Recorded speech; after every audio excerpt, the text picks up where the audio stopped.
세 번째 질문입니다. 대상포진은 남에게 전염이 될 수 있다. 네, 고현희 교수님 어떻게 생각하시나요? 저는 없다. 또 틀렸나요? 고현희 교수님? 네, 제발. 땡!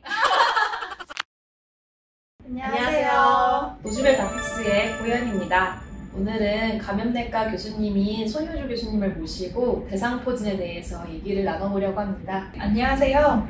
저는 감염내과 손효주입니다. 요즘에 명이나 생로병사의 비밀 이런 것들에서 대상포진이라는 질환을 꽤 다루었어요.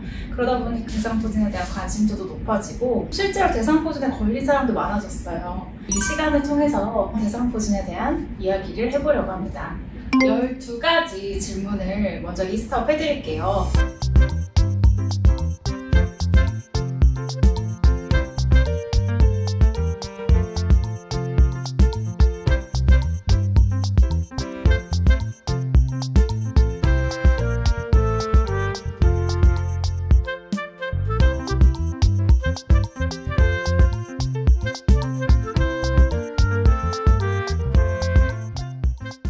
첫 번째 질문인데요. 네. 대상포진은 발진이 없으면 진단을 할 수가 없나요? 어떻게 생각하세요, 심장내과 교수님? 발진은 꼭 있어야 진단이 되는 거 아닌가요? 과연 그럴까요? 제가 이거를 OX로.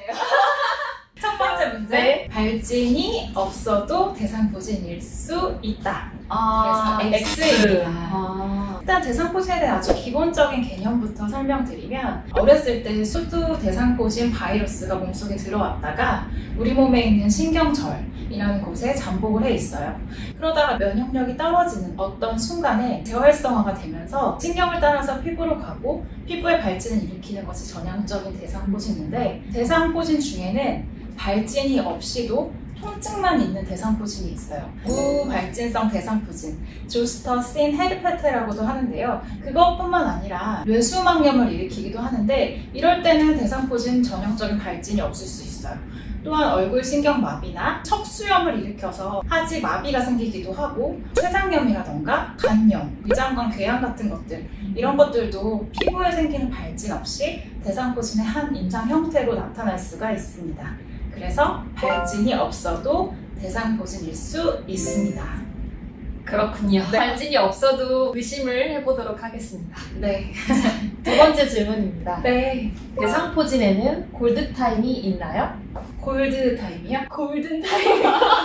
골든타임 있습니다. 보통 72시간이라고 말하는데요. 72시간이 왜 중요한가에 대해 설명드리고자 합니다. 수포 발진 이후 72시간 이내에 항바이러스제를 투여했을 때 새로운 물집이나 피부병변이 생기는 것을 좀 막고, 급성 통증이 심해지는 것을 막고, 또 수포에는 대상포진 바이러스가 있거든요. 그것이 배출되는 것을 감소시킨다는 이런 연구들이 있어서 진단받았을 때는 가능한 한 빠르게 항바이러스제를 투약하는 것이 중요합니다.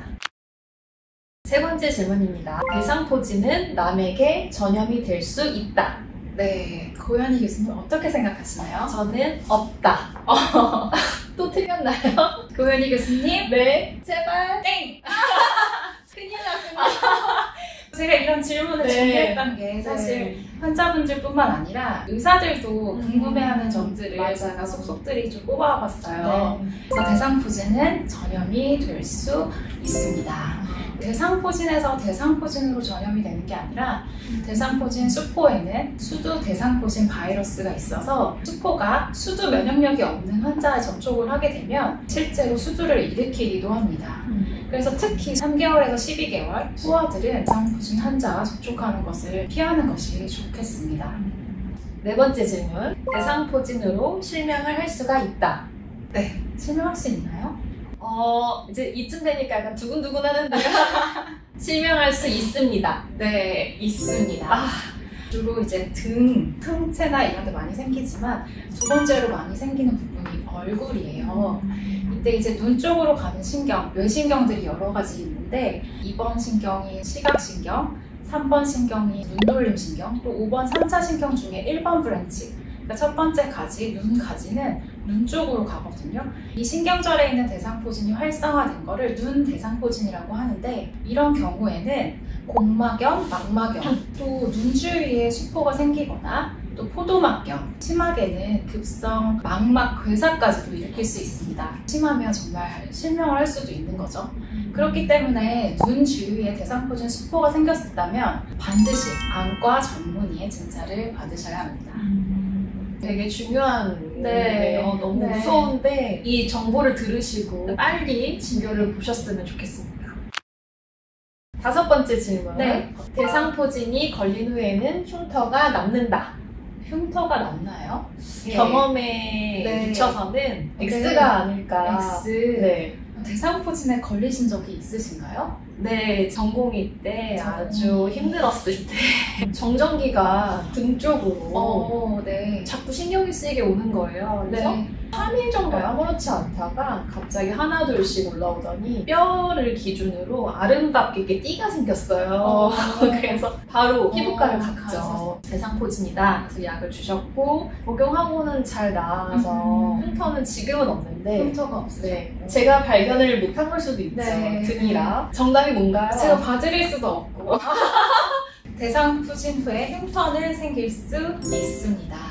표피에 국한된 수포는 시간이 지나면 흉터가 남지 않습니다. 근데 활발한 면역 반응을 일으켜서 진피와 그 아래층까지 진행되는 경우 혹은 2차성 세균 감염이 같이 오는 경우에는 색소 침착뿐만 아니라 튀어나온 흉터, 움푹 패인 흉터가 남기기도 합니다.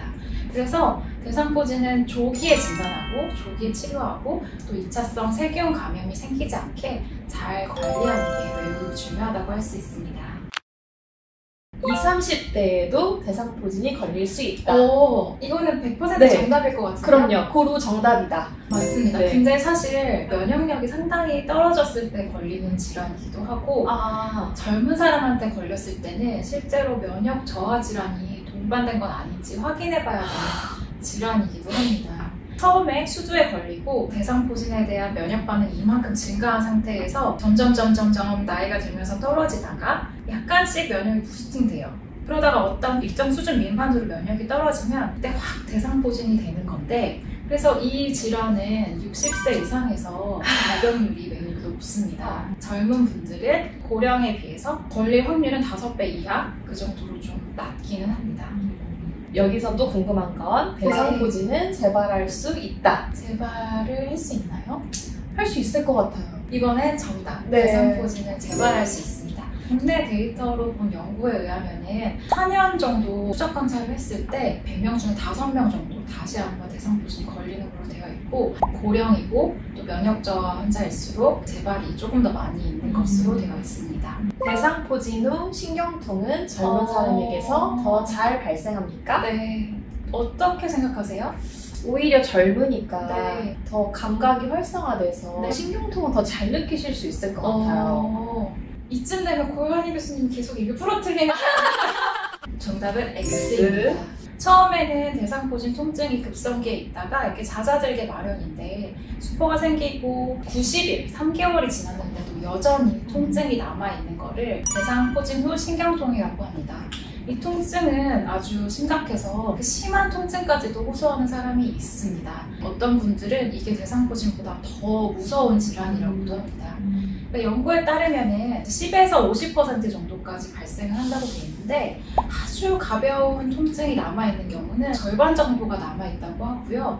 그런 통증이 이제 2년이 지나도 남아있는 경우가 15% 정도 되고요. 중등도 이상의 통증인 경우에는 60세 이상에서는 약 10%, 80세 이상에서는 20% 정도의 환자들이 느끼고 있습니다. 그렇군요. 네. 원래 틀리면 기억이 더 잘 나는 것 같아요. 네. 제가 일부러 좀 틀려보고 있습니다.